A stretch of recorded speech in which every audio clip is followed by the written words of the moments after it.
L'échelle de Tardieu est un test d'évaluation de la spasticité modifié par Held et Piero de Cellini en 1969. Il est appliqué pour les patients spastiques qui présentent donc un trouble moteur avec une augmentation des réflexes toniques d'étirement avec des secousses tendineuses exagérées qui résultent d'une perte d'inhibition du réflexe d'étirement. Cette échelle tient compte de 3 paramètres. L'étirement se réalise à 3 vitesses différentes, une lente, une égale à celle de la pesanteur et une autre rapide. On dénombre aussi 5 cotations qu'on verra plus tard.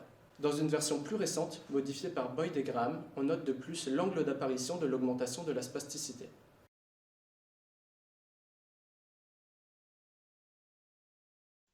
En ce qui concerne le test, l'étirement du muscle peut être réalisé à 3 vitesses différentes.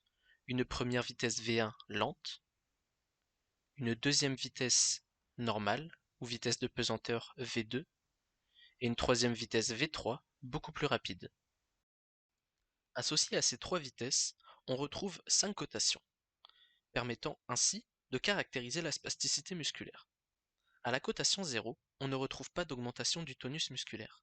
À la cotation 1, on retrouve une discrète augmentation de la résistance au cours du mouvement, sans que l'on ne puisse clairement ressentir un ressaut. À la cotation 2, on retrouve un ressaut franc qui interrompt le mouvement avant un relâchement du muscle. À la cotation 3, on retrouve un clonus épuisable, tandis qu'à la cotation 4, on retrouve un clonus inépuisable.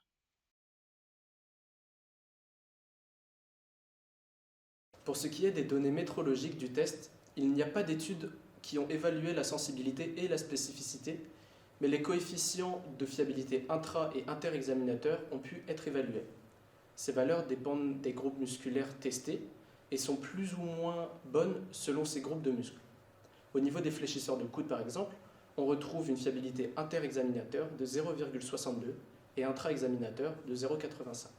Parallèlement, l'échelle d'Ashworth est également très utilisée pour les mesures cliniques de la spasticité des muscles pour des patients avec des troubles neurologiques. Celle-ci est plus souvent utilisée cliniquement pour évaluer la spasticité des adultes, alors que l'échelle de Tardieu est l'outil le plus utilisé pour les enfants.